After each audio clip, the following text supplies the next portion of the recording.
ವಾದಿರಾಜ ಶ್ರೀಪಾದರಿಂದ ರಚಿತವಾದಂತಹ ತೀರ್ಥ ಪ್ರಬಂಧ ಗ್ರಂಥ ಏನಿದೆ ಅದನ್ನು ನಾವು ಶ್ರವಣ ಮಾಡಲಿಕ್ಕೆ ತೊಡಗಿ ಇದು 2ನೇ ದಿವಸ. ಕಳೆದ ದಿವಸ 5 ಪದ್ಯಗಳನ್ನ ನೋಡಿ ಮುಕ್ತಾಯ ಮಾಡಿದ್ದೇವೆ. ಅದರಲ್ಲಿ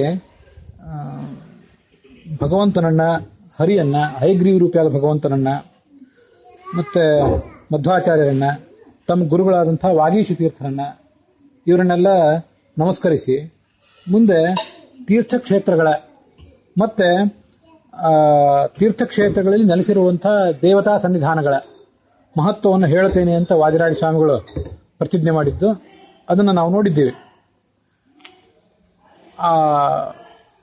ಇವತ್ತಿನ 6ನೇ ಪದ್ಯದಲ್ಲಿ ಆ ಪರಶುರಾಮ ಕ್ಷೇತ್ರ, ಒಟ್ಟಾರೆ ಪರಶುರಾಮ ಕ್ಷೇತ್ರದ ಮಹಿಮೆಯನ್ನ ಈ ಪದ್ಯದಲ್ಲಿ ನೋಡ್ತೇವೆ. ಮುಂದಿನ ಪದ್ಯಗಳಲ್ಲಿ ಒಂದೊಂದಾಗಿ ಪ್ರತ್ಯೇಕ ಕ್ಷೇತ್ರಗಳ ಮಹಿಮೆಯನ್ನ ನೋಡುವರಿದ್ದೀವಿ. ಆ ಪರಶುರಾಮ ಕ್ಷೇತ್ರದ ಮಹಿಮಾ ಎಂಥದ್ದು? ಈ ಪರಶುರಾಮ ದೇವರು ಮಾಡಿದಂತಹ ಒಂದು ವಿಶಿಷ್ಟವಾದಂತಹ ಲೀಲಾ, ಅದನ್ನ ಈ ಪದ್ಯದಲ್ಲಿ ತೋರಿಸ್ತಾರೆ. ನಿಮಗೆ ಇದನ್ನ ಭಾರತ, ಭಾಗವತ ಇತ್ಯಾದಿ ಗ್ರಂಥಗಳಲ್ಲಿ ಕೇಳಿ ಗೊತ್ತಿದೆ. ಆ ಕಾಲದಲ್ಲಿ ಪರಶುರಾಮ ದೇವರು ಅವತಾರ ಮಾಡಿದ ಕಾಲದಲ್ಲಿ ದುಷ್ಟ ಕ್ಷತ್ರಿಯರ ಹಾವಳಿ ಬಹಳ ಆಗಿತ್ತು. ಆಗ ಆ ದುಷ್ಟ ಕ್ಷತ್ರಿಯರು ಇವರ ತಂದೆಯವರನ್ನು ಹತ್ಯೆ ಮಾಡಿದರು. ಜಮದಗ್ನಿ ಋಷಿಯನ್ನ ಅವರು ಹತ್ಯೆ ಮಾಡಿದರು.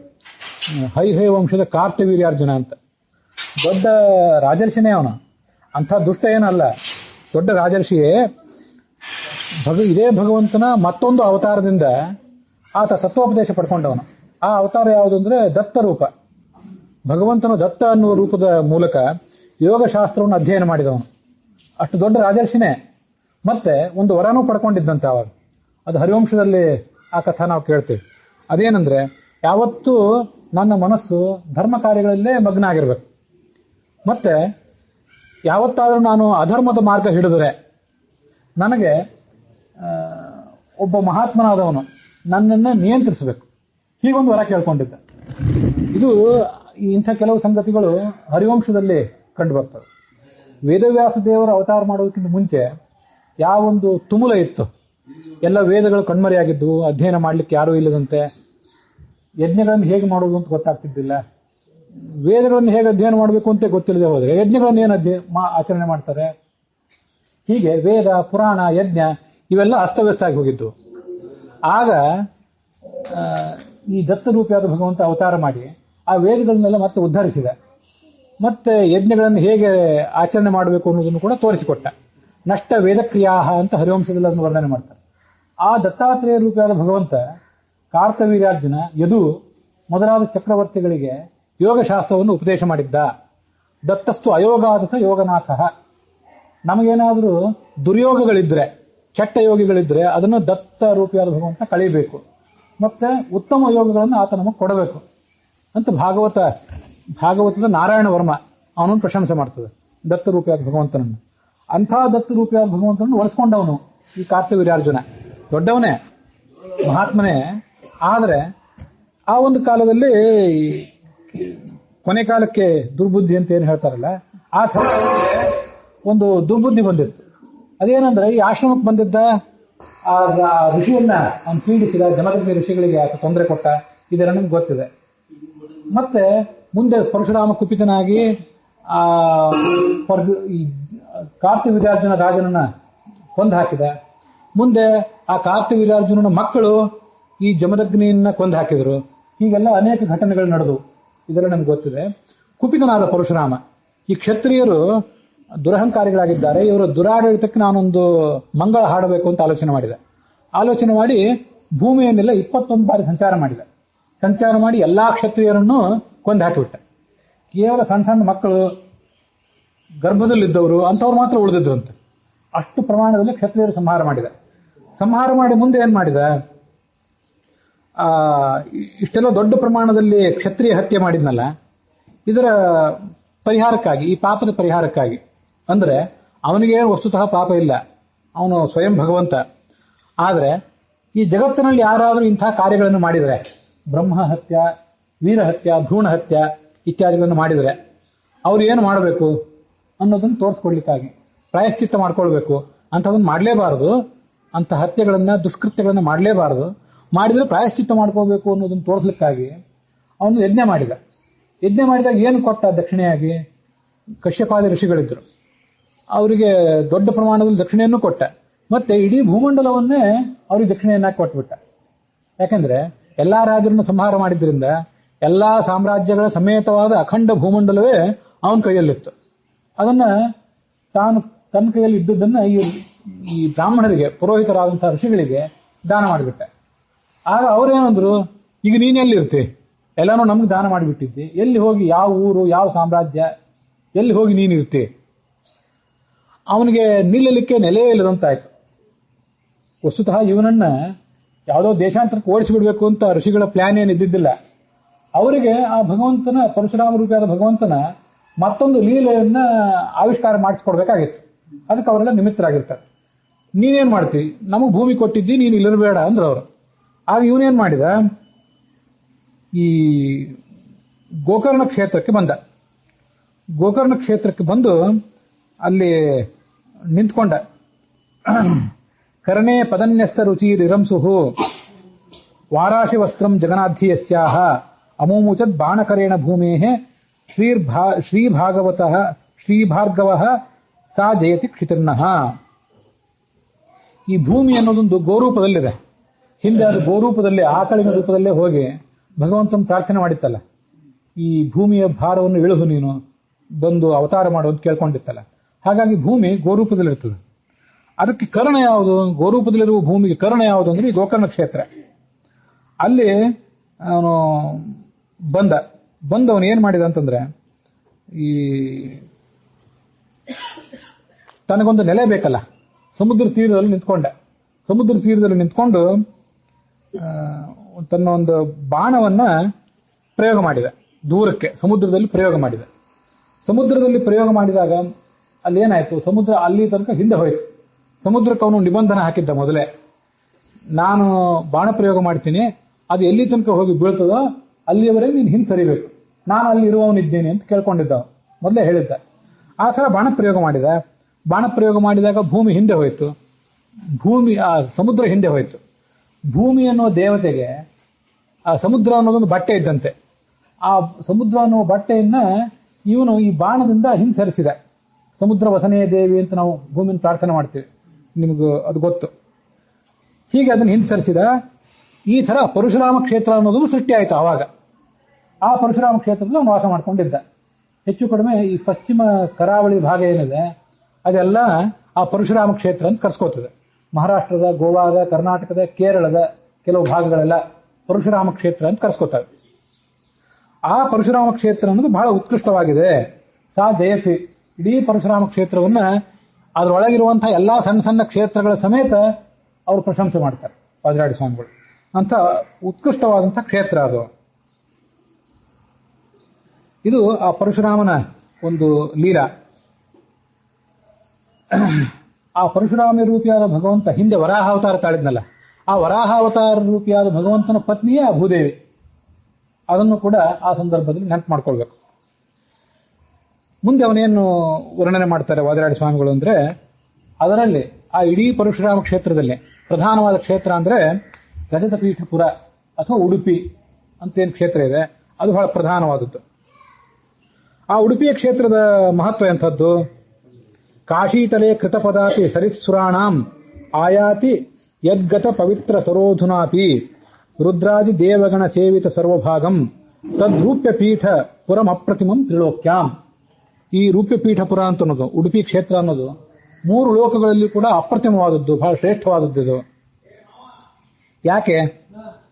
ಅದು ಈ ಗಂಗಾ ನದಿ ಯಾವತ್ತು ಕಾಶಿಯಲ್ಲಿದೆ, ಇದೆಲ್ಲರಿಗೂ ಗೊತ್ತಿದೆ. ಗಂಗಾ ನದಿ ಸ್ನಾನ ಮಾಡಬೇಕು ಅಂದ್ರೆ ಕಾಶಿ, ಹರಿದ್ವಾರ, ಬದರಿ ಇತ್ಯಾದಿಗಳಿಗೆ ಪ್ರಯಾಣ ಮಾಡ್ತಾರೆ ಎಲ್ಲರೂ ಕೂಡ, ಇದು ನಿಮ್ಗೆ ಗೊತ್ತಿದೆ. ಆ ಕಾಶಿಯಲ್ಲಿ ಅದು ನೆಲೆ ನಿಂತದ್ದು.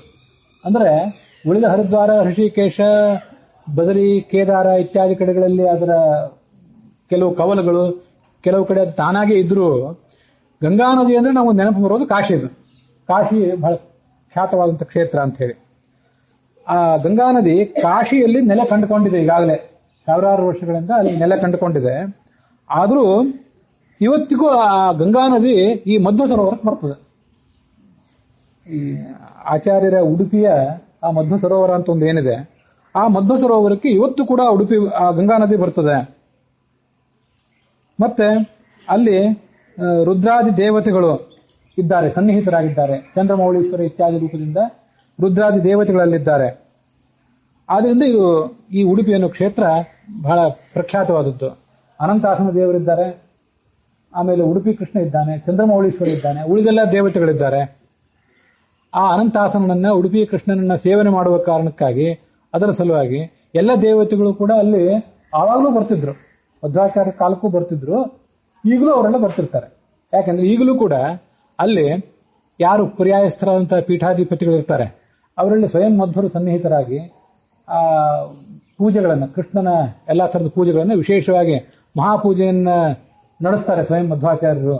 ಅದೃಶ್ಯೋ ರೂಪಪೀಠೇಸ್ತಿ ದೃಶ್ಯೋಸ್ತಿ ಬದರಿ ತಟೆ. ಆಚಾರ್ಯರು ಅದೃಶ್ಯರಾಗಿ ಬದರಿ ಕ್ಷೇತ್ರಕ್ಕೆ ಹೋದ್ರು, ವೇದವ್ಯಾಸ ದೇವರ, ನಾರಾಯಣ ದೇವರ ಸೇವಾ ಮಾಡ್ಕೊಂಡಿದ್ದಾರೆ. ಆದ್ರೂ ಅದೃಶ್ಯ ರೂಪದಿಂದ ಇಲ್ಲೂ ಇದ್ದಾರೆ, ಈ ಉಡುಪಿಯಲ್ಲೂ ಕೂಡ ಇದ್ದಾರೆ. ಹೀಗೆ ಅನಂತಾಸನನ, ಕೃಷ್ಣನ, ಚಂದ್ರಮೌಳೀಶ್ವರನ ಮತ್ತೆ ಇವರೆಲ್ಲರ ಸೇವಾ ಮಾಡ್ಲಿಕ್ಕೆ ಬಂದಿರುವಂತಹ ದೇವತೆಗಳ ಸನ್ನಿಧಾನಕ್ಕೆ ಪಾತ್ರವಾದಂತಹ ಕ್ಷೇತ್ರ ಅದು. ಮತ್ತೆ ಗಂಗಾ ನದಿ ಅಲ್ಲಿ 12 ವರ್ಷಕ್ಕೊಂದ್ಸರಿ ಬರ್ತದೆ. ಅದಕ್ಕೇನು ಹಿನ್ನೆಲೆ ಅದನ್ನು ನೀವೆಲ್ಲರೂ ನೋಡಿರ್ತೀರಿ, ಮಧ್ವವಿಜಯದಲ್ಲಿ ಅದನ್ನು ನೀವು ಶ್ರವಣ ಮಾಡಿರ್ತೀರಿ. ಆಚಾರ್ಯರಿಗೆ ಒಂದು ಬಾರಿ ಅವ್ರು ಸನ್ಯಾಸ ಸ್ವೀಕಾರ ಮಾಡಿದ ಬಳಿಕ ಗಂಗಾ ಸ್ನಾನ ಮಾಡಬೇಕು ಅಂತ ಅಪೇಕ್ಷೆ ಬಂತು. ಆ ಗುರುಗಳ ಹತ್ರ ಅವರು ತಮ್ಮ ಕೋರಿಕೆಯನ್ನು ಇಟ್ಟರು, ಗಂಗಾ ನದಿಗೆ ಹೋಗಬೇಕು ಅಂತ ಅಪೇಕ್ಷೆ ಇದೆ. ಆ ಗುರುಗಳಿಗೆ ಆ ಶಿಷ್ಯನನ್ನ ಅಷ್ಟು ಕಳಿಸಿಕೊಳ್ಳಿಕ್ಕೆ ಮನಸ್ಸಾಗಲಿಲ್ಲ. ಕಾರಣ ಏನಂತಂದ್ರೆ, ಈಗಿನಂತೆ ನಾವು ತೀರ್ಥಯಾತ್ರೆ ಮಾಡಿ ಬರ್ತೀವಿ, ಉತ್ತರ ಭಾರತದ ತೀರ್ಥಯಾತ್ರೆ ಒಂದು 15 ದಿವಸ, ಬಹಳ ಒಂದು 40 ದಿವಸ ಅಂತ ಮಕ್ಕಳು ಮೊಮ್ಮಕ್ಕಳಿಗೆಲ್ಲ ಹೇಳಿ ಹೋಗ್ತೇವೆ ನಾವು. ಒಂದು 20-30 ದಿವಸದಲ್ಲಿ ಮರಳಿ ಬರ್ತಾರೆ ಅಂತ ಇವರಿಗೂ ಗೊತ್ತಿರ್ತದೆ, ನಮ್ಮ ಬಂಧು ಬಾಂಧವರಿಗೆ. ಆಗಿನ ಕಾಲ ಹಾಗಲ್ಲ, ದೀರ್ಘಕಾಲ ಅದು ನಡ್ಕೊಂಡು ಪ್ರಯಾಣ ಮಾಡಬೇಕಾಗ್ತಿತ್ತು. ಎತ್ತಿನ ಗಾಡಿ ಅಥವಾ ಕುದುರೆ ಗಾಡಿ ಇಂಥದನ್ನೇನಾದ್ರು ತಗೊಂಡು ಹೋಗಬೇಕಾಗ್ತಿತ್ತು. ಏನೇ ಆದ್ರೂ ದೀರ್ಘವಾದ ಪ್ರಯಾಣ, ಯತಿಗಳ ಪ್ರಯಾಣ ಬೇರೆ. ಆಚಾರ್ಯರು ಸನ್ಯಾಸ ಸ್ವೀಕಾರ ಮಾಡಿ ಆಗಿತ್ತು. ಆದ್ರಿಂದ ಅವ್ರ ಗುರುಗಳು ಅವರನ್ನ ಸುಲಭವಾಗಿ ಕಲಿಸ್ಲಿಕ್ಕೆ ಒಪ್ಪಲಿಲ್ಲ. ನೋಡೋಣ ಹೋಗೋರಂತೆ, ಇನ್ನೊಂದು ಸ್ವಲ್ಪ ಕಾಲ ಆಗಲಿ ಅಂತ ಹಾಗೆ ಕಾಲವನ್ನ ಮುಂದೂಡ್ತಾ ಬಂದ್ರು.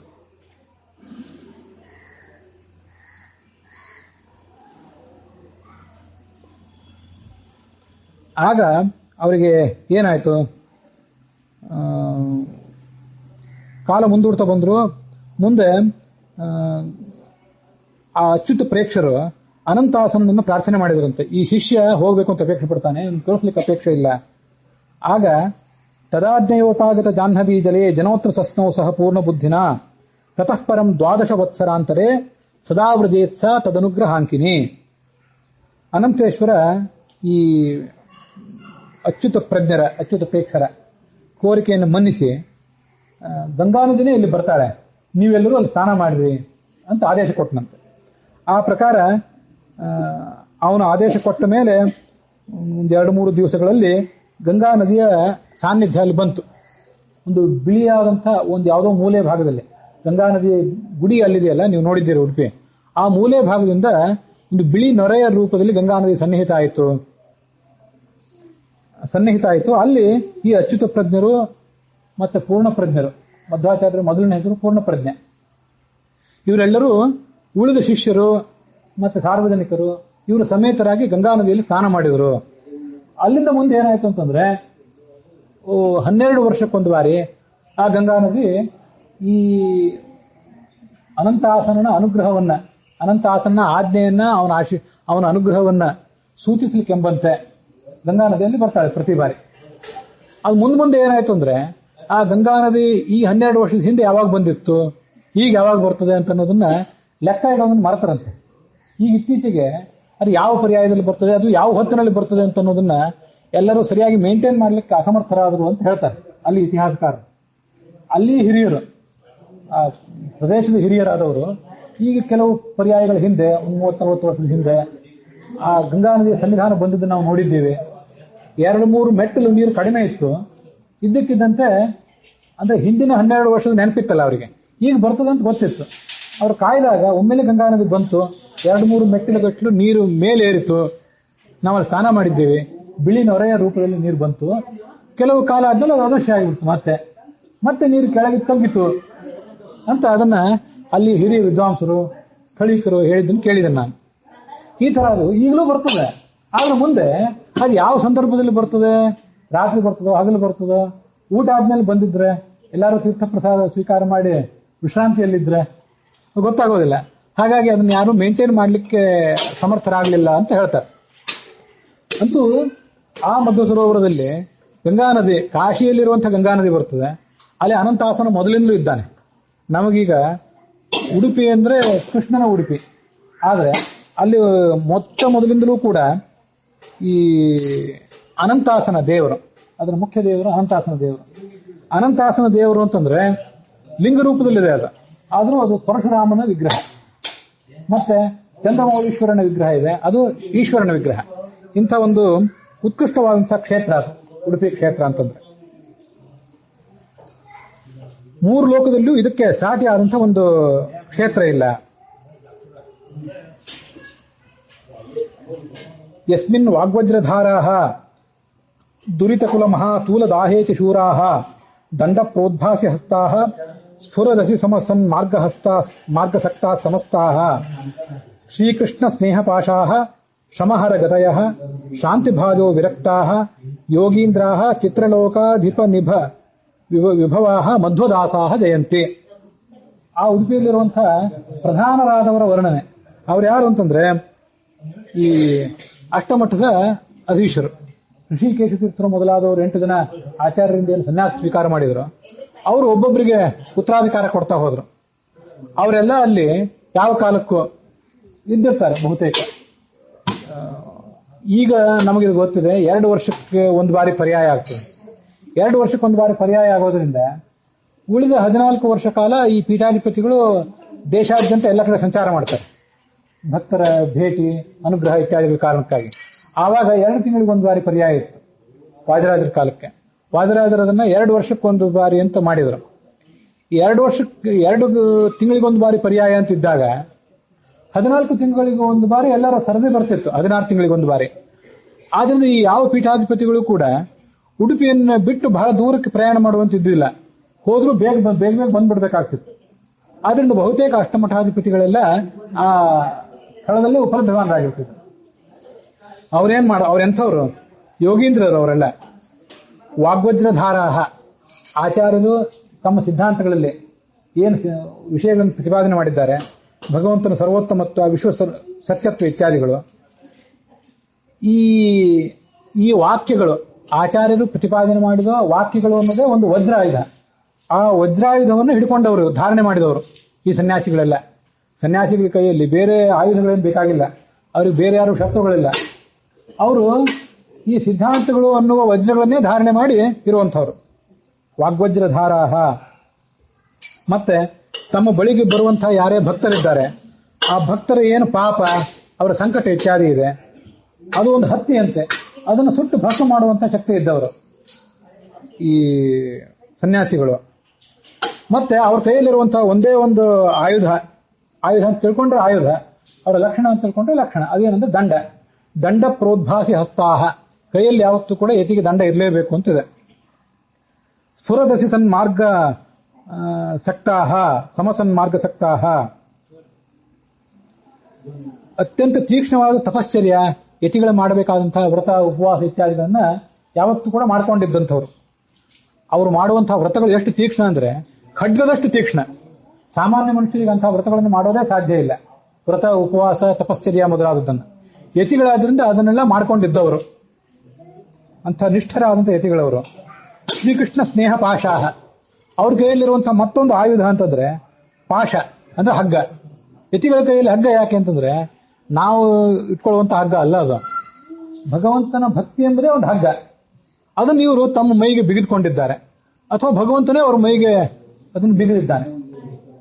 ಹೀಗೆ ಈ ಅನೇಕ ತರದ ಆಯುಧಗಳು ಇವರಿಗೆ, ವಜ್ರ, ದಂಡ, ಖಡ್ಗ, ಪಾಶಗಳು, ಇಂಥ ಆಯುಧಗಳು ಅವ್ರ ಕೈಯಲ್ಲಿ. ಶಮಹರ ಗತಯ, ಅವರು ಎಲ್ಲೇ ಹೋದ್ರು ಅಥವಾ ಅವರ ಬಳಿಗೆ ಯಾರೇ ಬಂದ್ರು ಕೂಡ ಅವರ ಪಾಪಗಳು, ಜನರ ತಾಪವನ್ನೆಲ್ಲ ಪರಿಹಾರ ಮಾಡುವಷ್ಟು ಶಕ್ತಿ ಇದ್ದವರು. ತಮ್ಮ ಪಾಠ ಪ್ರವಚನಗಳ ಮೂಲಕ ಜನರಿಗೆ ಸಮಾಧಾನ ಮಾಡುವ ಮೂಲಕ ಜನರ ತಾಪವನ್ನು ಪರಿಹಾರ ಮಾಡುವಂಥವ್ರು. ಶಾಂತಿ ಭಾಜ. ಇಷ್ಟೆಲ್ಲ ಕೈಯಲ್ಲಿ ಆಯುಧಗಳಿದ್ರೂ ಕೂಡ ಅವರು ಯಾವತ್ತೂ ಕೂಡ ಶಾಂತಿ ಸಹನೆಗಳನ್ನು ರೂಢಿಸಿಕೊಂಡವರು ತಮ್ಮ ಜೀವಮಾನದಲ್ಲಿ, ವಿರಕ್ತರಾದವರು. ಚಿತ್ರಲೋಕಾಧಿಪ ನಿಭ ವಿವಹಾಹ, ಅವರೆಲ್ಲ ಬಹಳ ಸಾಧಾರಣರು, ವಿರಕ್ತರು, ಎಂದು ಯಾವ ಬಂಗಾರ ಮೊದಲಾದ ಆಭರಣಗಳನ್ನು ತೊಟ್ಟವರಲ್ಲ. ಆದರೆ ಅವರ ವೈಭವ ಯಾವ ದಿಕ್ಪಾಲಕರಿಗೂ ಕಡಿಮೆ ಇಲ್ಲ. ಇಂದ್ರ, ಅಗ್ನಿ, ಯಮ, ನಿರುತಿ, ವರುಣ, ವಾಯು ಮೊದಲಾದ ಏನು ದಿಕ್ಪಾಲಕರಿದ್ದಾರೆ, ಈ ಯಾವ ದಿಕ್ಪಾಲಕರ ವೈಭವಕ್ಕೂ ಇವರ ವೈಭವ ಕಡಿಮೆ ಏನಲ್ಲ. ಅಂತ ಅದ್ಭುತವಾದಂತಹ ವೈಭವ ಇದ್ದವರು ಇವರು. ಮಧ್ವದಾಸಾಹ, ಆಚಾರ್ಯ ಮಧ್ವರ ಅಣತಿಯಂತೆ ಅವತ್ತು ನಡೆಯುವವರು. ವಿಷ್ಣು ಸರ್ವೋತ್ತಮತ್ವ ಅಂತ ಸರ್ವದಾ ಪ್ರತಿಪಾದಯ. ಆಚಾರ್ಯರು ಯತಿ ಪ್ರಣವ ಕಲ್ಪದಲ್ಲಿ ಎಲ್ಲ ಯತಿಗಳಿಗೆ ಏನು ಆಶೀರ್ವಾದ ಮಾಡ್ತಾರೆ, ಏನು ಸೂಚನೆ ಕೊಟ್ಟಿದ್ದಾರೆ ಅಂತಂದ್ರೆ, ನಿಮ್ ಕೆಲಸ ಏನಿರಬೇಕು, ಭಗವಂತನ ಹಿರಿಮೆಯನ್ನು ನೀವು ಹೋದಲ್ಲೆಲ್ಲ ಪ್ರತಿಪಾದನೆ ಮಾಡ್ತಿರ್ಬೇಕು. ಪಾಠಗಳ ಮೂಲಕ ನಿಮ್ಮ ಶಿಷ್ಯರಿಗೆ, ಪ್ರವಚನಗಳ ಮೂಲಕ ಜನಸಾಮಾನ್ಯರಿಗೆ ನೀವು ಭಗವಂತನ ಹಿರಿಮೆ ಗರಿಮೆಯನ್ನು ಯಾವತ್ತೂ ಪ್ರತಿಪಾದನೆ ಮಾಡಬೇಕು ಅಂತ ಒಬ್ಬ ಯತಿಯಾದವನು ಇನ್ನೊಬ್ಬರನ್ನು ಸ್ವೀಕಾರ ಮಾಡ್ತಾನಲ್ಲ, ಉತ್ತರಾಧಿಕಾರಿಯನ್ನು ಸ್ವೀಕಾರ ಮಾಡಿದಾಗ ಅವನಿಗೆ ಕೊಡುವಂತಹ ಒಂದು ಪ್ರಧಾನವಾದ ಆದೇಶ. ಹಾಗೆ ಆಚಾರ್ಯರು ಕೊಟ್ಟ ಆದೇಶವನ್ನ ಯಾವತ್ತೂ ಪರಿಪಾಲನೆ ಮಾಡಿಕೊಂಡಿದ್ದವರು ಇವರೆಲ್ಲ. ಅದಕ್ಕಾಗಿ ಮಧ್ವದಾಸಾಹ, ಇವರನ್ನು ಮಧ್ವದಾಸರು ಅಂತ ವರ್ಣನೆ ಮಾಡ್ತಾರೆ. ದ್ವಾರಾವತೀಂ ಸಕಲ ಭಾಗ್ಯವತೀಂ ಉಪೇಕ್ಷ್ಯ ಗೋಪಾಲ ಬಾಲ ಲಲನಾಕರ ಪೂಜನಂ ಚ ವಾರ್ಧಿಂ ವಧೂಗೃಹಂ ಅತೀತ್ಯ ಸ ಮಧ್ವನಾಥಃ ಯತ್ರಾಸ್ತಿ ತದ್ರಜತ ಪೀಠ ಪುರಂ ಗರೀಯಃ.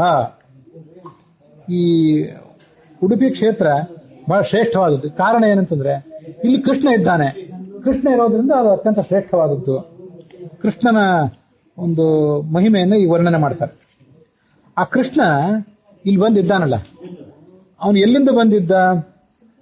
ದ್ವಾರಾವತೀಂ ಸಕಲ ಭಾಗ್ಯವತೀಂ ಉಪೇಕ್ಷೆ. ಹಿಂದೆ ದ್ವಾರಕಾನಗರದಲ್ಲಿದ್ದಲ್ಲ, 5,000 ವರ್ಷದ ಹಿಂದೆ ದ್ವಾರಕಾನಗರದಲ್ಲಿ ಅವನು ತನ್ನ ಪರಿವಾರ ಸಮೇತ ಇದ್ದ. ಕೃಷ್ಣನೂ ಅಲ್ಲಿದ್ದ, ಕೃಷ್ಣನ ವಿಗ್ರಹವೂ ಅಲ್ಲೇ ಇತ್ತಲ್ಲ, ಅಲ್ಲಿಂದಲೇ ಈ ಕಡೆ ಬಂದದ್ದು ಕೃಷ್ಣನ ವಿಗ್ರಹ. ಅವನು ಅಂತ ಸಂಪದ್ಭರಿತವಾದ ದ್ವಾರಕೆಯನ್ನು ಬಿಟ್ಟು ಇಲ್ಲಿ ಬಂದ. ದ್ವಾರಕಾನಗರ ಅಂತಂದ್ರೆ ಎಷ್ಟು ಸಂಪದ್ಭರಿತವಾದದ್ದು, ಅದನ್ನ ಹರಿವಂಶ, ಭಾಗವತ ಮೊದಲಾದ ಕಡೆಗಳಲ್ಲಿ ವರ್ಣನೆ ಮಾಡ್ತಾರೆ. ಕೃಷ್ಣ ತಾನು 105-106 ವರ್ಷ ಏನ್ ಭೂಮಿಯಲ್ಲಿ ವಾಸ ಮಾಡ್ಕೊಂಡಿದ್ದ.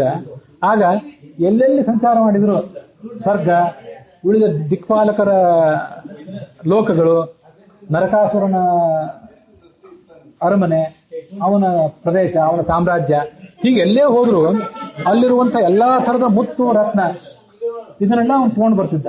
ತಗೊಂಡು ಬಂದು ತನ್ನ ದ್ವಾರಕಾನಗರವನ್ನು ಅಲಂಕಾರ ಮಾಡ್ತಿದ್ದ ಅಂತ ಅದನ್ನ ಹರಿವಂಶದಲ್ಲಿ ವರ್ಣನೆ ಮಾಡ್ತಾರೆ. ಈ ತರ ದ್ವಾರಕಾನಗರದ ಬಗ್ಗೆ ಅವನಿಗೆ ಯಾವತ್ತು ಅತ್ಯಂತ ಪ್ರೀತಿ. ಅಂತ ಭಾಗ್ಯ ಇರುವಂತಹ ಅಷ್ಟೆಲ್ಲ ಸಂಪದ್ಭರಿತವಾದ ದ್ವಾರಕಾನಗರವನ್ನು ಬಿಟ್ಟು ಬಂದ ಅವನು. ಮತ್ತೆ ಅಲ್ಲಿ ಅವನಿಗೆ ಪೂಜಾ ಏನು ಕಡಿಮೆ ಆಗಿದ್ದಿಲ್ಲ. ಅಲ್ಲಿ ಯಾರು ಪೂಜೆ ಮಾಡುವವರು ಇದ್ದಿದ್ದಿಲ್ಲ, ಅದರಿಂದ ಇಲ್ಲಿ ಬಂದ ಅಂತಲ್ಲ. ಗೋಪಾಲ ಬಾಲ ಲಲನಾಕರ ಪೂಜನಂಚ, ಗೋಪಾಲಕರು, ಅವರ ಸ್ತ್ರೀಯರು, ಇವರು ಎಲ್ಲಾ ಥರದವರು ಕೂಡ ಅವನಿಗೆ ಯಾವಾಗಲೂ ಎಲ್ಲಾ ಥರದ ಆರೈಕೆ, ಪೂಜೆ, ಉಪಚಾರ ಇದನ್ನೆಲ್ಲ ಮಾಡ್ತಿದ್ರು. ಅವನಿಗವರು ನಂದಗೋಕುಲದಲ್ಲಿದ್ದಾಗ, ಬೃಂದಾವನದಲ್ಲಿದ್ದಾಗ, ಮಥುರಾನಗರದಲ್ಲಿದ್ದಾಗ, ಮುಂದೆ ದ್ವಾರಕಾನಗರದಲ್ಲಿದ್ದಾಗ, ಅವನು ಶಿಶುವಾಗಿದ್ದಾಗಿಂದ ಹಿಡಿದು ಅವನು ದೊಡ್ಡವನಾಗುವವರೆಗೂ ಯಾವತ್ತೂ ಒಂದು ಪೂಜಾ ಮಾಡಿದವರು. ಅವರನ್ನೆಲ್ಲರನ್ನು ಬಿಟ್ಟು, ಅವರು ಮಾಡುವ ಪ್ರೀತಿಯ ಪೂಜೆಯನ್ನು ಬಿಟ್ಟು ಅವನು ಉಡುಪಿಗೆ ಬಂದ. ಗೋಪಾಲ ಬಾಲ ಲಲನಾಕರ ಪೂಜನಂ ಚ ವಾರ್ಧಿಂ ವಧೂಗೃಹ ಮತೀತ್ಯ ಸಮಧ್ವನಾಥಃ ಯತ್ರಾಸ್ತಿ ತದ್ ರಚಿತ ಪೀಠ ಪುರಂ ಗರೀಯಃ. ಈ ಕೃಷ್ಣನ ಪತ್ನಿ ಯಾರು? ರುಕ್ಮಿಣಿ ಸತ್ಯಭಾಮೆಯರು. ಅವರು ಮೂಲದ ರೂಪದಲ್ಲಿ ಲಕ್ಷ್ಮೀದೇವಿಯರು. ಲಕ್ಷ್ಮೀದೇವಿಯ ತವರು ಮನೆ ಯಾವುದು? ಸಮುದ್ರರಾಜನ ಮಗಳವರು. ಇವನು ಯಾವತ್ತೂ ಕೂಡ ತನ್ನ ಮಾವನ ಮನೆಯಲ್ಲೇ ಇರ್ತಾನಂತ. ನಾವೆಲ್ಲ ಯಾವಾಗಾದ್ರೂ ಒಂದ್ಸರಿ ಮಾವನ ಮನೆಗೆ ಹೋಗ್ತಿರ್ತೇವೆ. ದಿವಸ ಹೋದ್ರೆ ಸಲ್ಲಬೇಕಾದಂತ ಮರ್ಯಾದೆಯನ್ನು ಸಲ್ಲೋದಿಲ್ಲ. ಆದ್ರೆ ಅವನು ಮಾತ್ರ ಯಾವತ್ತೂ ಆ ಮಾವನ ಮನೆಯಲ್ಲಿ ಇರ್ತಾನೆ ಅಂತ ವರ್ಣನೆ ಮಾಡ್ತಾರೆ. ಅದಕ್ಕೆ ಪುರಾಣದಲ್ಲಿ ಒಂದು ವರ್ಣನೆ ಇದೆ. ಹರೋ ಹಿಮಾಲಯೇ ಶೇತೆ ಹರಿಶ್ಯೇತೇತು ಸಾಗರೇ ಅಸಾರೇ ಖಲು ಸಂಸಾರೇ ಸಾರಂ ಶ್ವಶುರ ಮಂದಿರಂ. ಇಡೀ ಸಂಸಾರ ಎಲ್ಲ ಬಹಳ ಅಸಾರವಾದದ್ದು, ಇಲ್ಲೇನೂ ಸುಖ ಇಲ್ಲ. ಈ ಇಡೀ ಸಂಸಾರದಲ್ಲಿ ಅತ್ಯಂತ ಸುಖಭರಿತವಾದದ್ದು, ಎಲ್ಲಾ ಥರದ ಅನುಕೂಲಗಳು ನಾವು ಕೊಡುವಂತ ಒಂದೇ ಜಾಗ ಅಂದ್ರೆ ಮಾವನ ಮನೆ ಅಂತ. ಯಾಕೆ ಅಂತಂದ್ರೆ, ನೋಡ್ರಿ, ನೀವೇನ್ ಮಾಡ್ತಿರೋ ಎಲ್ಲ ಗೊತ್ತಿಲ್ಲ. ರುದ್ರ ವಿಷ್ಣು ಇವರೆಲ್ಲ ತಮ್ಮ ಮಾವನ ಮನೆಯಲ್ಲೇ ಇದ್ದಾರೆ. ಎಲ್ಲಿದ್ದಾರೆ ಅಂತಂದ್ರೆ ವಿಷ್ಣುವಿನ ಮಾವ ಅಂದ್ರೆ ವರುಣ, ಆ ವರುಣನ ಮನೆ ಅಂದ್ರೆ ಸಮುದ್ರ, ಸಮುದ್ರದಲ್ಲೇ ಇವನು ಅನಂತ ಶಯನಾಗಿ ಶೇಷಶಯನಾಗಿ ಇದ್ದು ಬಿಟ್ಟಿದ್ದಾನೆ ಎಷ್ಟೋ ಕಾಲ. ರುದ್ರ ಏನ್ ಮಾಡಿದ, ಅವನು ತನ್ನ ಮಾವನ ಮನೆಯಲ್ಲೇ, ಅವನ ಪತ್ನಿ ಪಾರ್ವತಿ, ಪಾರ್ವತಿಯ ತಂದೆ ಪರ್ವತರಾಜ ಹಿಮಾಲಯ, ಆ ಹಿಮಾಲಯದ ಒಂದು ಭಾಗ ಕೈಲಾಸ, ಅಲ್ಲೇ ಇದ್ಬಿಟ್ಟಿದ್ದಾನೆ. ಹರೋ ಹಿಮಾಲಯ ಶೇತೆ ಹರಿಶೇತೆ ಸಾಗರೆ. ಇವರಿಬ್ರು ಅಲ್ಲಿರೋದನ್ನು ನೋಡಿದ್ರೆ ಅಸಾರವಾದ ಈ ಸಂಸಾರದಲ್ಲಿ ಅತ್ಯಂತ ಸಾರಭರಿತವಾದ ಹೆಚ್ಚು ಗೌರವನ ಸಿಗುವಂತ ಜಾಗ ಅಂದ್ರೆ ಮಾವನ ಮನೆ ಅಂತ ಒಂದು ಸಂಸ್ಕೃತ ಸುಭಾಷಿತ ವರ್ಣನೆ ಮಾಡ್ತೀವಿ. ಅದು ಅವರಿಗಾಯ್ತು, ಉಳಿದವ್ರಿಗೆಲ್ಲರಿಗೂ ಏನಲ್ಲ. ಯಾಕೆಂದ್ರೆ ಅತ್ತೆ ಮತ್ತೊಂದು ಸುಭಾಷಿತ ಹೇಳ್ತದೆ, ಶ್ವಶುರ ಗೃಹ ನಿವಾಸ ಸ್ವರ್ಗತುಲ್ಯೋ ನರಾಣಾಂ ಯದಿ ವಸತಿ ದಿನಾನಿ ತ್ರೀಣಿ ಪಂಚಾತ ಸಪ್ತ ತದುಪರಿ ನಿವಸೇ ಚೇತ್ ಪಾದರಕ್ಷಾ ಪ್ರಹಾರ. ಮಾವನ ಮನೆಯಲ್ಲಿ ವಾಸ ಮಾಡೋದೇನಿದೆ ಬಹಳ ಆಪ್ಯಾಯಕರವಾದಂಥ ಸಂಗತಿ, ಆಪ್ಯಾಯ ಮಾಡುವಂಥ ಸಂಗತಿ. ಹೇಗೆ? ತ್ರೀಣಿ ಪಂಚ ಅಥ ಸಪ್ತ, 3, 5, 7 ದಿನ ಏನಾದ್ರು ಇದ್ರೆ ಸ್ವರ್ಗತುಲ್ಯ, ಸ್ವರ್ಗಕ್ಕೆ ಸಮಾನವಾದ ಉಪಚಾರ. ಅದಕ್ಕಿಂತ ಹೆಚ್ಚು ಅಲ್ಲಿ ಏನಾದ್ರು ವಾಸ ಮಾಡಿಬಿಟ್ರೆ ಮುಂದೆ ಅಳಿಯಂದ್ರೆ ಮತ್ತೆ ಯಾವಾಗ ಹೊರಡ್ತೀವಿ ಏನು ಅಂತ ಕೇಳಲಿಕ್ಕೆ ಶುರು ಮಾಡ್ತಾರೆ. ಆಮೇಲೆ ಸ್ವಲ್ಪ ದಿವಸ ಆದ್ಮೇಲೆ ಕೈಯೊಳಗೆ ಏನನ್ನು ತಗೊಳ್ಬಾರ್ದಿತ್ತೋ, ಯಾವ್ದು ಕಾಲಲ್ಲೇ ಇರಬೇಕಾಗಿತ್ತೋ ಅದನ್ನ ಕೈಯೊಳಗೆ ತಗೋತಾರೆ ಅಂತ ಒಂದು ಸುಭಾಷಿತ. ಆಗಿನ ಕಾಲ ಒಂದು ಸುಭಾಷಿತ. ದೇವತೆಗಳಿಗೆ ಅದು ನಡೀತು, ನಮಗೆಲ್ಲ ನಡೆಯುವಂಥದ್ದಲ್ಲ. ಅಂತೂ ಪರದೇವತೆಯಾದ ವಿಷ್ಣು ಅಲ್ಲೇ ಇರ್ತಿದ್ನಲ್ಲ, ಯಾವಾಗಲೂ ಕ್ಷೀರಸಾಗರದಲ್ಲೇ ಇರ್ತಿದ್ನಲ್ಲ. ಆ ಕ್ಷೀರಸಾಗರವನ್ನು ಬಿಟ್ಟು ಮತ್ತೆ ತನ್ನ ದ್ವಾರಕಾ ನಗರ ಎಲ್ಲಿದೆ ಅದು ಸಮುದ್ರದಲ್ಲೇ ಇದೆ, ಸಮುದ್ರ ತೀರದಲ್ಲೇ ಇರುವಂಥದ್ದು. ಅದನ್ನೂ ಎಲ್ಲ ಬಿಟ್ಟು ಉಡುಪಿಗೆ ಬಂದ. ಇಷ್ಟೆಲ್ಲ ಭಾಗ್ಯ ಇದ್ದುದನ್ನು ಬಿಟ್ಟು, ಮಾವನ ಮನೆಯನ್ನು ಬಿಟ್ಟು, ತನಗೆ ಅಕ್ಕರೆಯ ಉಪಚಾರ ಕೊಡುವಂಥ ಗೋಪ ಬಾಲೆಯರ ಪ್ರೀತಿಯ ಪೂಜೆಯನ್ನು ಬಿಟ್ಟು ಇಲ್ಲಿಗೆ ಬಂದಲ್ಲ. ಇದರ ಮಹಿಮಾ ಏನು ಕಡಿಮೆ ಇದೆ. ಸ ಮಧ್ವನಾಥ, ಮಧ್ವಾಚಾರ್ಯರಿಗೆ ಆತ ಒಡೆಯ. ಆ ರಜತ ಪೀಠಪುರ ಅಂತನೂ ಬಹಳ ಶ್ರೇಷ್ಠವಾದದ್ದು. ರೂಪ್ಯಾತ್ಮಕಸ್ಯ ಭವತ ಸ್ತುಲನಾಂನ ಭೇಜು ಕ್ಷೇತ್ರಾಣಿ ಭಾರತ ಮಹೀ ರಚಿತಾನ್ಯಮೂನಿ ಈಶಾಚಲಂ ಚ ಜಯಸೀಶ್ವರ ಮಾತ್ರ ವಾಸಂ ಶ್ರೀ ಮಧ್ವ ಹಸ್ತ ಕಮಲಾರ್ಚಿತ ಕೃಷ್ಣಮೂರ್ತ್ಯ. ಭಾರತ ಭೂಮಿಯಲ್ಲಿ ಅನೇಕ ಥರದ ಕ್ಷೇತ್ರಗಳಿವೆ. ಬದರಿ, ಕಾಶಿ, ಈ ಕಡೆ ರಾಮೇಶ್ವರ ಮೊದಲಾದ ಅನೇಕ ಕ್ಷೇತ್ರಗಳಿವೆ. ಆದರೆ ಆ ಯಾವ ಕ್ಷೇತ್ರವೂ ಕೂಡ ಈ ಉಡುಪಿಯ ಮಹತ್ವವನ್ನು ಹೊಂದಲಾರು. ಉಡುಪಿಗಿರೋ ಮಹತ್ವ ಯಾವುದಕ್ಕೂ ಕೂಡ ಬರೋದು ಸಾಧ್ಯವಿಲ್ಲ. ಯಾಕೆಂದ್ರೆ ಈ ಕೈಲಾಸ ಪರ್ವತ ಏನಿದೆ, ಆ ಕೈಲಾಸ ಪರ್ವತಕ್ಕಿಂತ ಹೆಚ್ಚು ಈ ಉಡುಪಿ. ಯಾಕೆ ಅಂತಂದ್ರೆ ಕೈಲಾಸ ಪರ್ವತದಲ್ಲಿ ಯಾರಿದ್ದಾರೆ? ಶಿವ ಇದ್ದಾನೆ, ಪಾರ್ವತಿ ಇದ್ದಾಳೆ. ಈಶ್ವರನಿಗೆ ಮಾತ್ರ ಆವಾಸ ಸ್ಥಾನ. ಭಗವಂತ ವಿಷ್ಣು ಅಲ್ಲಿಲ್ಲ. ವ್ಯಾಪಕ ಆದ್ದರಿಂದ, ಸರ್ವವ್ಯಾಪ್ತ ಆದ್ದರಿಂದ ಎಲ್ಲ ಕಡೆ ಇದ್ದಾನೆ, ಅದು ಬೇರೆ ವಿಷಯ. ವಿಷ್ಣು ಇರೋದಲ್ಲಿ ಶ್ವೇತದ್ವೀಪ, ಅನಂತಾಸನ, ವೈಕುಂಠದಲ್ಲಿ. ಈಶ್ವರ ಮಾತ್ರ ಇದ್ದಾನೆ ಆ ಕೈಲಾಸ ಪರ್ವತದಲ್ಲಿ. ಆ ಕೈಲಾಸ ಪರ್ವತವನ್ನ ಈ ಉಡುಪಿಯ ಕ್ಷೇತ್ರ ಮೀರಿಸಿ ಬಿಟ್ಟಿದೆ. ಕಾರಣ ಏನಂತಂದ್ರೆ ಇಲ್ಲಿ ಶಿವನೂ ಇದ್ದಾನೆ, ಕೃಷ್ಣನೂ ಇದ್ದಾನೆ. ಈ ಕ್ಷೇತ್ರದಲ್ಲಿ ಚಂದ್ರಮೌಳೀಶ್ವರ ಇದ್ದಾನೆ, ಉಡುಪಿ ಕೃಷ್ಣನೂ ಇದ್ದಾನೆ, ಕೈಲಾಸ ಪರ್ವತದಲ್ಲಿ ಶಿವ ಮಾತ್ರ ಇದ್ದಾನೆ. ಆದ್ರಿಂದ ಇದು ಶ್ರೇಷ್ಠ ಅಂತ ಅದನ್ನು ವರ್ಣನೆ ಮಾಡ್ತಾರೆ. ಈ ಕೈಲಾಸ ಪರ್ವತಕ್ಕಿಂತ ಇದು ಶ್ರೇಷ್ಠ ಅನ್ಲಿಕ್ಕೆ ಮತ್ತೊಂದು ಕಾರಣ. ಕೈಲಾಸ ಪರ್ವತ ಅದು ಬೆಳ್ಳಿಯ ಬೆಟ್ಟ ಅಂತದ್ದು, ರಜತಾದ್ರಿ ಅಂತ ಕರೀತಾರೆ ಅದನ್ನು. ಯಾಕೆ ಬೆಳ್ಳಿಯ ಬೆಟ್ಟ ಅಂದ್ರೆ ಹಿಮಾಲಯದ ಒಂದು ಭಾಗ ಆದ್ರಿಂದ ಬೆಳ್ಳಿಯ ಬೆಟ್ಟ. ಮುತ್ತು ರತ್ನ ಇತ್ಯಾದಿಗಳ ದೊಡ್ಡ ಸಂಪತ್ತುಳ್ಳಂತಹ ಬೆಟ್ಟನೂ ಕೂಡ. ಇದು ರಜತ ಪೀಠಪುರ, ಬೆಳ್ಳಿಯ ಪೀಠ ಅಲ್ಲಿ ಸ್ಥಾಪನೆ ಆಗಿತ್ತು ಯಾವುದೋ ಒಂದು ಕಾಲಕ್ಕೆ ಹಿಂದೆ. ಅದಕ್ಕೆ ಅದನ್ನ ರಜತ ಪೀಠಪುರ ಅಂತ ಕರೀತಾರೆ. ರಜತಾದ್ರಿಯಾದ ಕೈಲಾಸಕ್ಕಿಂತ, ಬೆಳ್ಳಿಯ ಬೆಟ್ಟವಾದ ಕೈಲಾಸಕ್ಕಿಂತ ಬೆಳ್ಳಿಯ ಪೀಠವುಳ್ಳಂತ ಉಡುಪಿ ಅಂತ ಅನ್ನೋದು ಶ್ರೇಷ್ಠ. ಅದಕ್ಕೆ ಈ ಬೆಳ್ಳಿಯ ಪೀಠ ರಜತ ಪೀಠಪುರ ಅಂತ ನಾವು ಸಂಸ್ಕೃತದಲ್ಲಿ ಅದನ್ನು ಹೇಳ್ತಾರೆ. ಕನ್ನಡಗಳಲ್ಲಿ, ಕನ್ನಡ, ತುಳು ಮೊದಲಾದ ಭಾಷೆಗಳಲ್ಲಿ ಉಡುಪಿ, ಉಡಿಪೆ ಇತ್ಯಾದಿ ಬೇರೆ ಬೇರೆ ಶಬ್ದಗಳಿಂದ ಹೇಳ್ತಾರೆ. ಶಿವಳ್ಳಿ ಅಂತ ಹೇಳ್ತಾರೆ ಆ ಭಾಗನೆಲ್ಲ. ಅದೇನು ಅಂತಂದ್ರೆ ಸ್ಕಂದ ಪುರಾಣದಲ್ಲಿ ಅದರದೊಂದು ಮಹಿಮಾ ವರ್ಣನೆ ಮಾಡ್ತಾರೆ. ರಾಮಭೋಜ ಅಂತ ಅಲ್ಲೊಬ್ಬ ರಾಜ ಇದ್ನು. ಅಶ್ವಮೇಧ ಯಾಗ ಮಾಡಬೇಕಾಗಿತ್ತು ಅವನೊಮ್ಮೆ. ಅಶ್ವಮೇಧ ಯಾಗ ಮಾಡ್ಲಿಕ್ಕೆ ಅಂತ ಹೊರಟಾಗ ಭೂಮಿಯನ್ನು ಉಳ್ಬೇಕು ಅಂತಿದೆ. ಈ ನಾವು ಬೀಜ ಬಿತ್ತುವಾಗ ನಮ್ಮ ಜಮೀನುಗಳಲ್ಲಿ ಹೇಗೆ ಭೂಮಿ ಉಳ್ತೇವಲ್ಲ, ಹಾಗೆ ಅಶ್ವಮೇಧ ಯಾಗ ಮಾಡುವಾಗ ಭೂಮಿಯನ್ನು ಉಳ್ಬೇಕು ಅಂತಿದೆ. ಅದು ಬಂಗಾರದ ನೇಗಿಲಿನಿಂದ ಉಳ್ಬೇಕು ಅಂತಿದೆ. ಭೂಶೋಧನೆ ಮಾಡಿದಾಗ ಆ ನೇಗಿಲಿಗೆ ಸಿಕ್ಕು ಒಂದು ಹಾವು ಸತ್ತೋಯ್ತು. ರಾಜನಿಗೆ ತುಂಬಾ ದುಃಖ ಆಯಿತು. ಆಗ ಪರಶುರಾಮ ದೇವರು ಹೇಳಿದ್ರು, ಒಂದು ಹಾವು ಸತ್ತಿತು ಅಂತ ನೀನೇನು ದುಃಖ ಪಡಬೇಕಾಗಿಲ್ಲ, ಯಾಕಂದ್ರೆ ಅದು ಮೂಲತಃ ಒಬ್ಬ ರಾಕ್ಷಸ, ಏನು ದುಃಖ ಪಡಬೇಡ ಅಂತ ಪರಶುರಾಮ ದೇವರು ಸ್ವಯಂ ಪರಶುರಾಮ ಕ್ಷೇತ್ರದ ಅಧಿಪತಿಯವರು ಹೇಳಿದರು. ಆದರೆ ಅವನಿಗೇನೋ ಸಮಾಧಾನ ಆಗಲಿಲ್ಲ. ಆಗ ಅವ್ರು ಏನು ಹೇಳಿದ್ರಂತೆ, ಒಂದು ಬೆಳ್ಳಿಯ ಪೀಠವನ್ನು ಸ್ಥಾಪನೆ ಮಾಡಿ ಅದರ 4 ಮೂಲೆಗಳಲ್ಲಿ ಸರ್ಪದ ಪ್ರತಿಮೆಗಳನ್ನು ಸ್ಥಾಪನೆ ಮಾಡಿಸು ಅಂತ ಮಾಡಿದಂತೆ. ಮುಂದೆ ಆದ್ರಿಂದ ಅವನಿಗೆ ರಾಜನಿಗೆ ಮನಸ್ಸಿಗೆ ಸಮಾಧಾನ ಆಯಿತು, ತನ್ನೆಲ್ಲ ಪಾಪಗಳನ್ನು ಕಳ್ಕೊಂಡೆ ಅಂತ ಆತ ಸಮಾಧಾನ ಕೂಡ ಪಟ್ಕೊಂಡ. ಅದೇ ಪೀಠದ ಮೇಲೆ ಮುಂದೆ ಪರಶುರಾಮ ದೇವರೇ ಲಿಂಗದ ರೂಪದಲ್ಲಿ ಹುಟ್ಟಿದರು, ಲಿಂಗದ ರೂಪದಲ್ಲಿ ಉದ್ಭವಿಸಿದರು. ಈ ನಾವೇನು ಅನಂತಾಸನಕ್ಕೆ ಹೋಗಿ ಪೂಜಾ ಮಾಡ್ತೀವಲ್ಲ, ಆ ಅನಂತಾಸನ ಅಂತಂದ್ರೆ ಅದು ಸ್ವಯಂ ಪರಶುರಾಮ ದೇವರೇ.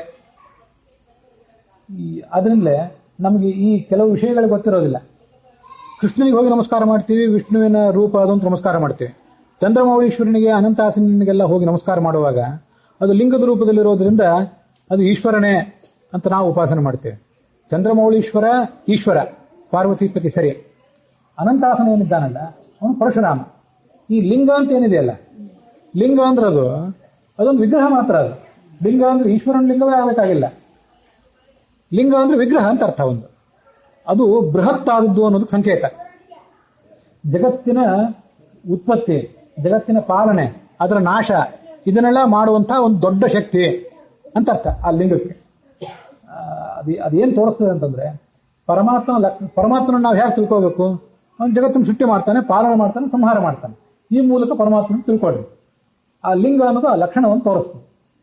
ಆದ್ರಿಂದ ಅದು ಈಶ್ವರಲಿಂಗನೂ ಆಗ್ಬೋದು, ದುರ್ಗಾಲಿಂಗ ಆಗ್ಬೋದು, ಪರಶುರಾಮನ ಲಿಂಗನೂ ಆಗ್ಬೋದು. ಅಲ್ಲಿರೋದು ಪರಶುರಾಮನ ಲಿಂಗ, ನಾವು ಅದನ್ನು ಉಪಾಸನೆ ಮಾಡಬೇಕು. ಅದು ಮೊದಲಿಂದಲೂ ಎಲ್ಲ ದೊಡ್ಡ ದೊಡ್ಡ ವಿದ್ವಾಂಸರಿಗೆ ಅವರಿಗೆಲ್ಲ ಗೊತ್ತಿದ್ದೇ ಇತ್ತು. ಕಾಲಕ್ರಮೇಣ ಎಷ್ಟೋ ಜನರಿಗೆ ಅದು ಮರ್ತೋಗಿತ್ತು ಅಂತ ಕೆಲವು ಸಂಗತಿಗಳು, ಕೆಲವರಿಗೆ ಅದ್ರ ಬಗ್ಗೆ ಪೂರ್ಣ ತಿಳುವಳಿಕೆ ಇಲ್ಲದೆ ಇದ್ದವರಿಗೆ. ಅಲ್ಲಿ ಇತ್ತೀಚೆಗೆ ಅಷ್ಟಮಂಗಲ ಪ್ರಶ್ನೆ ಇತ್ಯಾದಿಗಳನ್ನು ಮಾಡಿ, ಕೇರಳದಿಂದ ಅಷ್ಟಮಂಗಲ ಪ್ರಶ್ನೆ ಮಾಡುವುದಂತವ್ರು ಕರೀತಾರೆ. ಜ್ಯೋತಿಷದ ಒಂದು ಭಾಗ. ಅವ್ರು ಕವಡೆ ಹಾಕಿ ಅಲ್ಲಿ ಏನಾದ್ರು ಸಮಸ್ಯೆಗಳಿದ್ರೆ ಆ ಸಮಸ್ಯೆಗಳ ಪರಿಹಾರಕ್ಕಾಗಿ ಒಂದು ಏನಾದ್ರು ವಿಷಯವನ್ನು ತಿಳಿಸ್ತಾರೆ ಅವರು, ಆ ಅಷ್ಟಮಂಗಲ ಪ್ರಶ್ನೆ ಮಾಡುವರು ಅಂಥವ್ರು. ಇದು ಮೂಲತಃ ಒಂದು ವೈಷ್ಣವ ಕ್ಷೇತ್ರ, ಇಲ್ಲಿರುವುದು ಪರಶುರಾಮ ರೂಪಿಯಾದಂತಹ ಲಿಂಗ ಅಂತ ತೋರಿಸಿಕೊಟ್ಟಿದ್ದಾರೆ. ಹೀಗೆ ಆ ಅನಂತಾಸನ ಅಲ್ಲಿ ಹುಟ್ಟಿದ. ಆ ಬೆಳ್ಳಿಯ ಪೀಠ ಏನಿದೆಯಲ್ಲ, ಅನಂತಾಸನ ಉದ್ಭವಿಸಿದ ಬೆಳ್ಳಿಯ ಪೀಠ, ಅದರ ಕಾರಣದಿಂದಾಗಿ ಅದಕ್ಕೆ ರಜತ ಪೀಠಪುರ ಅಂತ ಹೆಸರು ಬಂತು. ಸಂಸ್ಕೃತದಲ್ಲಿ ಇವತ್ತು ಕೂಡ ಅದನ್ನ ರಜತ ಪೀಠಪುರ, ರಜತ ಅಂದ್ರೂ ರೂಪ್ಯ ಅಂದ್ರೂ ಒಂದೇ, ಬೆಳ್ಳಿ ಅಂತ ಅರ್ಥ. ರೂಪ್ಯ ಪೀಠಪುರ ಅಥವಾ ರಜತ ಪೀಠಪುರ ಅಂತ ಅದನ್ನು ಕರೀತಾರೆ. ಕನ್ನಡದಲ್ಲಿ ಅದನ್ನು ಉಡುಪಿ, ಒಡಿಪು ಇತ್ಯಾದಿ ಶಬ್ದಗಳಿಂದ ಕರೆಯೋದು ರೂಢಿಯಲ್ಲಿದೆ. ಆ ಉಡುಪಿ, ಒಡಿಪು ಇತ್ಯಾದಿ ಶಬ್ದಗಳ ಸರಿಯಾದ ನಿರ್ಧಾರ ಆಗಿಲ್ಲ, ನಮಗಲ್ಲ. ಅಲ್ಲಿಯ ಹಿರಿಯ ವಿದ್ವಾಂಸರು ಕೂಡ ಇದರ ಬಗ್ಗೆ ಇನ್ನಷ್ಟು ಸಂಶೋಧನೆ ಆಗಬೇಕು ಅಂತ ಹೇಳ್ತಾರೆ. ಕೃಷ್ಣ ಬಲರಾಮನ ವಿಗ್ರಹಗಳು ಗೋಪಿಚಂದ್ರನ ಗಡ್ಡೆಯಲ್ಲಿ ಬಂದವು, ಒಡೆದು ಹೋದವು. ಆ ಕಾರಣದಿಂದಾಗಿ ಅದಕ್ಕೆ ಒಡೆಭಾಂಡೇಶ್ವರ, ಅಲ್ಲಿ ಬಲರಾಮನ ವಿಗ್ರಹ ಸ್ಥಾಪನೆ ಆಯಿತು. ಮುಂದೆ ಇಲ್ಲಿ ಕೃಷ್ಣನ ವಿಗ್ರಹ ಸ್ಥಾಪನೆ ಆಯಿತು ಅಂತ ಹೀಗೊಂದು ಹೇಳ್ತಾರೆ. ಓಡು ಅಂತಂದ್ರೆ ದೋಣಿ, ತುಳು ಭಾಷಾದಲ್ಲಿ ಓಡು ಅಂತಂದ್ರೆ ದೋಣಿ. ಆ ದೋಣಿಯ ಮೂಲಕ ವಿಗ್ರಹಗಳನ್ನು ತಗೊಂಡು ಬಂದರು. ಆ ಎಲ್ಲ ಕಾರಣದಿಂದಾಗಿ ಓಡು, ಉಡಿಪು, ಒಡಿಪ ಹೀಗೆಲ್ಲ ಆಯಿತು ಅಂತ ನಾನಾ ಥರ ಅದನ್ನು ಹೇಳ್ತಾರೆ. ಒಡೆದದ್ರಿಂದ, ಒಡೆದ ಗೋಪಿಚಂದ್ರನ ಗಡ್ಡೆಯಿಂದ ಬಂದಿದ್ರಿಂದ ಅಂತ ಹೇಳ್ತಾರೆ. ಅದು ಪೂರ್ಣವಾಗಿ ಹೀಗೆ ಅಂತ ಸ್ಥಳೀಯರಾದಂಥ ವಿದ್ವಾಂಸರು ಕೂಡ ಅದನ್ನು ಪೂರ್ಣವಾಗಿ ತೀರ್ಮಾನ ಮಾಡಿಲ್ಲ. ಹೀಗೆ ರೂಪ ಪೀಠಪುರ ಅಥವಾ ರಜತ ಪೀಠಪುರ ಅಥವಾ ಒಡಿಪು, ಉಡುಪಿ ಇತ್ಯಾದಿ. ಆ 4 ಸರ್ಪಗಳಿದ್ವಲ್ಲ, ಆ ರಜತ ಪೀಠ, ಬೆಳ್ಳಿಯ ಪೀಠದ 4 ತುದಿಗೆ ಏನು ಸರ್ಪಗಳನ್ನು ಹಾಕಿದ್ರು, ಅವು ಮುಂದೆ ಸರ್ಪಗಳು ಇರುವಂತಹ ಸ್ಥಳಗಳು ತಾಂಗೋಡು, ಮಾಂಗೋಡು, ಅರಿತೋಡು ಮತ್ತು ಮುಚ್ಚಿಲಕೋಡು ಅಂತ ಪ್ರಸಿದ್ಧ ಆದವು. ಸಣ್ಣ ಸಣ್ಣ ಗ್ರಾಮಗಳು. ಅವೆಲ್ಲ ಮುಂದೆ ಏನಾಗುವುದು ಅಂತಂದ್ರೆ ಉಡುಪಿ ಅಂತಲೇ ಪ್ರಸಿದ್ಧ ಆಗಿಬಿಡ್ತು. ಉಡುಪಿ ಸಣ್ಣದಿದ್ದಾಗ ಸುತ್ತಮುತ್ತಲಿನ ಪ್ರದೇಶಗಳಿಗೆ ಬೇರೆ ಬೇರೆ ಹೆಸರಿತ್ತು. ಉಡುಪಿಯ ವಿಸ್ತಾರ ಹೆಚ್ಚಾಗ್ತಾ ಹೋದಾಗ ಕೆಲವು ಅಕ್ಕಪಕ್ಕದ ಊರುಗಳು ಒಳಗೆ ಸೇರ್ಕೊಂಡ್ಬಿಟ್ಟು ಅದರ ಹೆಸರುಗಳು ಕೆಲವು ಸ್ಥಳೀಯರಿಗೆ ಗೊತ್ತಿಲ್ಲದೆ ಇರುವಂತೆ ಆಗಿಬಿಟ್ಟು. ನಮಗಂತೂ ಇವೆಲ್ಲ ತೀರಾ ಹೊಸದೆ, ಆ ಪ್ರದೇಶದ ಅಲ್ಲದೆ ಇದ್ದವರಿಗೆ. ಆ ಉಡುಪಿಯ ಕೃಷ್ಣ ಕೈಯಲ್ಲಿ ಏನು ಹಿಡಿದಿದ್ದಾನೆ? ಕಡೆಗೋಲು ಹಿಡಿದಿದ್ದಾನೆ, ಹಗ್ಗ ಹಿಡಿದಿದ್ದಾನೆ. ಅದು ಯಾಕೆ ಆ ಥರ ಹಿಡಿದಿದ್ದಾನೆ? ಅದಕ್ಕೊಂದೇನಾದರೂ ಹಿನ್ನೆಲೆ ಇದ್ದಿರ್ಬೇಕಲ್ಲ. ಅವನು ಈ ಅವನ ತಾಯಿ ಆ ಮೊಸರು ಕಡಿತಾ ಇದ್ಲು, ಅದನ್ನ ತಗೊಂಡು ಇವನು ಆಟ ಆಡ್ತಿದ್ದ. ಹೀಗೆಲ್ಲ ನಮ್ಗೆ ಆ ಇತಿಹಾಸ ಎಲ್ಲ ಗೊತ್ತಿದೆ. ಅದಕ್ಕೆ ಒಂದು ವಿಶಿಷ್ಟವಾದಂತಹ ಕಾರಣವನ್ನ ವಾದಿರಾಜ ಸ್ವಾಮಿಗಳು ಊಹೆ ಮಾಡ್ತಾರೆ. ಅವನ ಕೈಯಲ್ಲಿ ಕಡೆಗೋಲು ಇರ್ಲಿಕ್ಕೆ ಮತ್ತೆ ಹಗ್ಗ ಇರ್ಲಿಕ್ಕೆ ಏನು ಕಾರಣ ಅಂತ ಹೇಳಿ. ನಿರ್ಮಥ್ಯೋಗ್ರ ಭವಾರ್ಣವೇ ನಿಜಮನೋಭೀಷ್ಟಂ ದಿಶಾಮೀತಿಯ ಸಮ್ಯಕ್ ಜ್ಞಾಪಯಿತುಂ ಕರೇಣ ವಿಲಸನ್ ಮಂಥಾನ ಮನ್ಯೇನ ಚ ರಮ್ಯಂ ದಾಮ ದಧನ್ ಮಹೇಶ ರಜತ ಗ್ರಾಮಶ್ರಿಯೋಲಂಕೃತಿ ಕರ್ಮಂದೀಶ್ವರ ಭಕ್ತಿ ಬಂಧನ ವಶಃ ಪ್ರೀತೋಸ್ತು ಕೃಷ್ಣ ಪ್ರಭು. ಈ ಕೃಷ್ಣ ಪ್ರಭು ನಮಗೆ ಪ್ರೀತನಾಗಲಿ. ಅವನು ಏನ್ ಮಾಡ್ತಿದ್ದಾನೆ ಅಂತಂದ್ರೆ, ಒಂದು ಕಡೆಗೋಲನ್ನ ಮತ್ತೊಂದು ಕೈಯಿಂದ ಹಗ್ಗವನ್ನ ಹಿಡ್ಕೊಂಡಿದ್ದಾನಲ್ಲ, ಅದರ ಮೂಲಕ ನೀವು ನನ್ನನ್ನು ಯಾರು ಸೇವನೆ ಮಾಡ್ತೀರಿ, ನನ್ನನ್ನು ಯಾರು ಆರಾಧನೆ ಮಾಡ್ತೀರಿ, ಅವರ ಈ ಸಂಸಾರ ಅನ್ನುವ ಸಾಗರವನ್ನ ನಾನು ಮಥನ ಮಾಡ್ತೇನೆ. ಸಂಸಾರ ಅನ್ನೋ ಸಾಗರಕ್ಕೆ ನಮಗೆ ತೊಂದರೆ ಕೊಡ್ತಿರುವಂತಹ ಅನೇಕ ಪ್ರಾರಬ್ಧ ಕರ್ಮಗಳು, ಸಂಚಿತ ಕರ್ಮಗಳು, ನಮ್ಮ ಪ್ರತಿಬಂಧಕಗಳು ಇತ್ಯಾದಿ ಏನಿವೆ ಅವನ್ನೆಲ್ಲ ಮಥನ ಮಾಡಿಬಿಡ್ತೇನೆ. ಮತ್ತೆ ನಿಮ್ಮ ಅಭೀಷ್ಟವನ್ನು ಕೊಡ್ತೇನೆ. ನಾವು ಬೆಣ್ಣೆ ತೆಗೆಯುವಾಗ ಹಾಲಿಗೆ ಹೆಪ್ಪಾಕಿ ಮೊಸರು ಮಾಡಿ ನೀನು ತಯಾರು ಮಾಡಿ ಇಟ್ಟಿರ್ತೀವಿ. ಮೊಸರನ್ನು ಕಡಿದು ಮುಂದೆ ಬೆಣ್ಣೆಯನ್ನು ತೆಗಿತೀವಲ್ಲ, ಆ ಥರ ನಿಮ್ಮ ದುರಿತಗಳನ್ನ, ನಿಮಗೆ ಬೇಡವಾದ್ದನ್ನೆಲ್ಲ ಮಥನ ಮಾಡಿ ತೆಗೆದು ಹಾಕಿ ನಿಮಗೆ ಏನು ಕೊಡಬೇಕೋ ಅದನ್ನು ಕೊಡ್ತೇನೆ.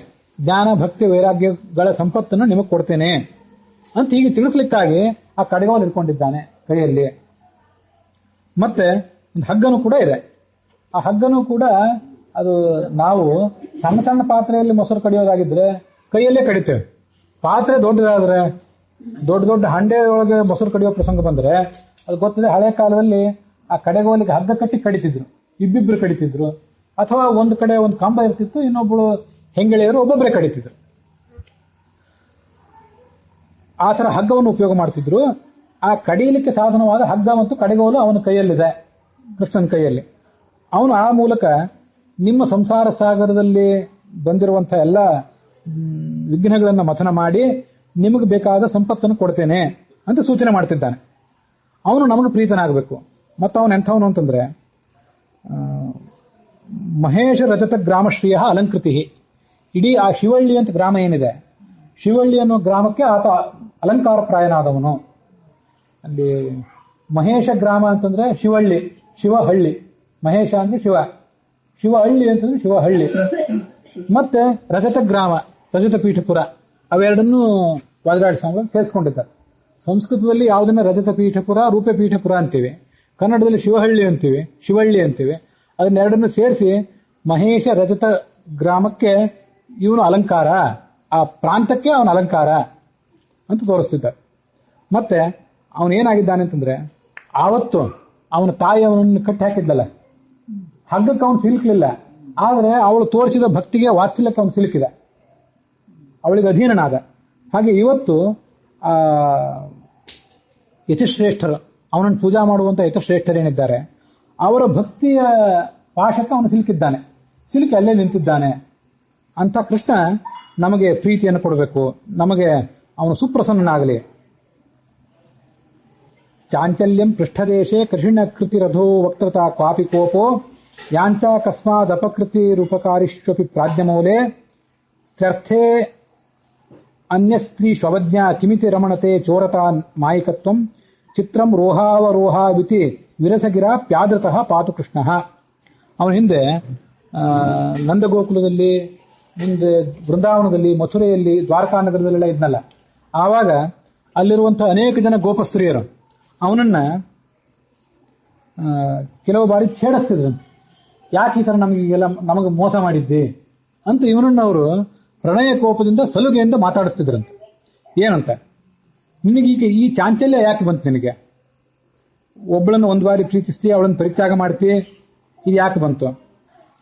ಮುಂದೆ ಒಳ್ಳೆ ಮಾತಾಡ್ತಿ, ಹಿಂಭಾಗದಲ್ಲಿ ಹೋಗಿ ಏನಾರ ಒಂದು ಕೆಟ್ಟ ಕೆಲಸ ಮಾಡಿಬಿಡ್ತಿ, ನಮಗೆ ಮೋಸ ಮಾಡಿಬಿಡ್ತಿ, ಇದು ಯಾಕೆ ಮಾಡ್ತಿ?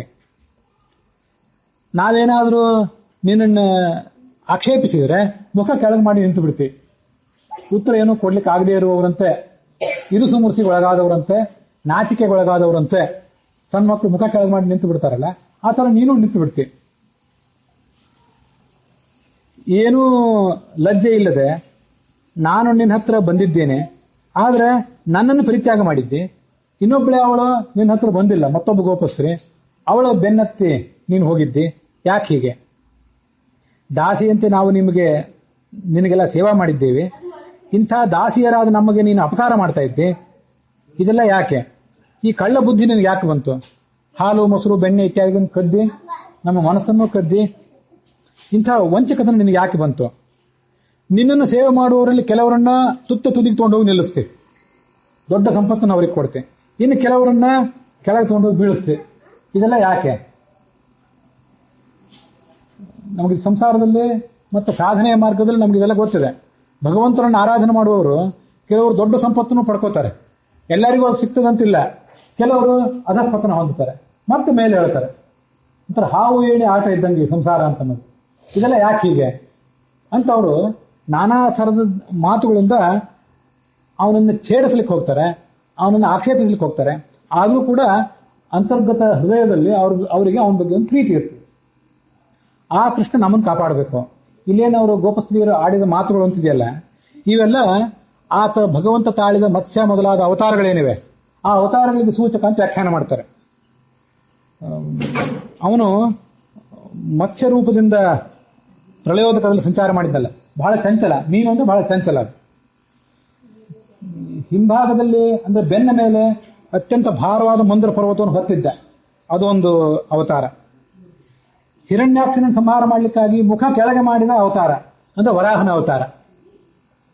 ವರಾಹದ ಮುಖ ಈಗ ಎದುರು ಮುಖ ಆಗಿರೋದಿಲ್ಲ, ಸ್ವಲ್ಪ ಮುಖ ಕೆಳಗೆ ಬಗ್ಗಿರ್ತದಲ್ಲ, ಹಂದಿಯ ಮುಖ, ಅದು ಗೊತ್ತಿದೆ ಎಲ್ಲರಿಗೂ. ಕೆಲವು ಬಾರಿ ಕೋಪ ತೋರಿಸ್ತಿ ಅಂತಿದೆ. ನರಸಿಂಹನ ರೂಪದಿಂದ ಹಿರಣ್ಯಕಶಿಪುವನ್ನು ಸಂಹಾರ ಮಾಡಲಿಕ್ಕೆ ಬಂದಾಗ ಕೋಪವನ್ನು ತೋರಿಸಿದ್ದೆ. ಯಾರನ್ನೋ ಕೆಲವರನ್ನು ಯಾಚನೆ ಮಾಡ್ತೀವಿ ಅಂತ ಬಂದಿತ್ತು. ಯಾರನ್ನು ಯಾಚನೆ ಮಾಡಿದ್ದಾನೆ ಅಂದ್ರೆ ವಾಮನ ರೂಪದಿಂದ ಬಲಿಯನ್ನು ಯಾಚನೆ ಮಾಡಿದ್ದಾನೆ, ಅವನಿಗೆ ಮೋಸ ಮಾಡಿದ್ದಾನೆ. ರಾಮಾವತಾರದಲ್ಲಿ ತನ್ನ ಪತ್ನಿಯಾದ ಸೀತೆ, ಅವಳು ಸ್ತ್ರೀ, ಅವಳ ರಕ್ಷಣೆಗಾಗಿ ಶೂರ್ಪಣಖ ಮೊದಲಾದ ದೈತ್ಯ ಸ್ತ್ರೀಯರಿಗೆ ಅವನು ಏನು ಶಾಸನ ಮಾಡಬೇಕೋ ಅದನ್ನು ಮಾಡಿದ. ರಾವಣಾದಿಗಳನ್ನು ಕೊಂದು ಅವರ ಅವರನ್ನು ಕೂಡ ವಿಧವೆಯರನ್ನಾಗಿ ಮಾಡಿದ. ಇಂಥದನ್ನೆಲ್ಲ ಮಾಡಿದ. ಕದ್ದದ್ದು ಕೃಷ್ಣಾವತಾರದಲ್ಲಿ, ಸ್ವಯಂ ಕೃಷ್ಣಾವತಾರದ್ದೇ ಕಥೆ. ಬುದ್ಧಾವತಾರದಲ್ಲಿ ಮೋಹಕವಾದ ಮಾತುಗಳನ್ನಾಡಿದ. ಏನು ಆಡ್ತಾನೆ, ಏನು ಬಾಯಲ್ಲಿ ಏನು ಮಾತಾಡ್ತಾನೆ, ಒಳಗೇನು ಇವನ ಅಭಿಪ್ರಾಯ ಅಂತ ಯಾರಿಗೂ ಗೊತ್ತಾಗದೇ ಇರುವಂತೆ ಮಾತಾಡಿದ್ದೆಲ್ಲ ಬುದ್ಧಾವತಾರದಲ್ಲಿ. ಮೇಲೆ ಏರೋದು ಕೆಳಗೆ ಇಳಿಯೋದು ಅಂತ ಬಂತಲ್ಲ, ಅದೆಲ್ಲ ಕಲ್ಕಿ ಅವತಾರದಲ್ಲಿ. ಕುದುರೆಯನ್ನ ಮೇಲೆ ಏರಿ ಎಲ್ಲ ಕಡೆ ಸಂಚಾರ ಮಾಡಿದ, ಮತ್ತೆ ಕೆಲವು ಬಾರಿ ಕುದುರೆಯಿಂದ ಕೆಳಗೆ ಇಳಿದ, ಮತ್ತೆ ಸಂಚಾರ ಮಾಡಿದ. ಹೀಗೆ ಏರೋದು ಇಳಿಯೋದು ಇದೆಲ್ಲ ಕಲ್ಕಿ ಅವತಾರಕ್ಕೆ ಸಂಬಂಧಪಟ್ಟದ್ದು. ಹೀಗೆ ಈ ಶ್ಲೋಕ ಕೃಷ್ಣನ ಆ ಒಂದು ಅವತಾರದ ಲೀಲೆಗಳನ್ನು, ಗೋಪಸ್ತ್ರೀಯರು ಆತನ ಜೊತೆಗೆ ಆಡಿದ ಮಾತುಗಳನ್ನು, ಪ್ರಣಯ ಭರಿತವಾದ ಮಾತುಗಳನ್ನು ತೋರಿಸ್ತದೆ. ಒಟ್ಟಾರೆ ಭಗವಂತನ 10 ಅವತಾರಗಳನ್ನು ಕೂಡ ತೋರಿಸ್ತದೆ. ಅಂತ ಕೃಷ್ಣ ನಮ್ಮನ್ನು ಕಾಪಾಡಬೇಕು.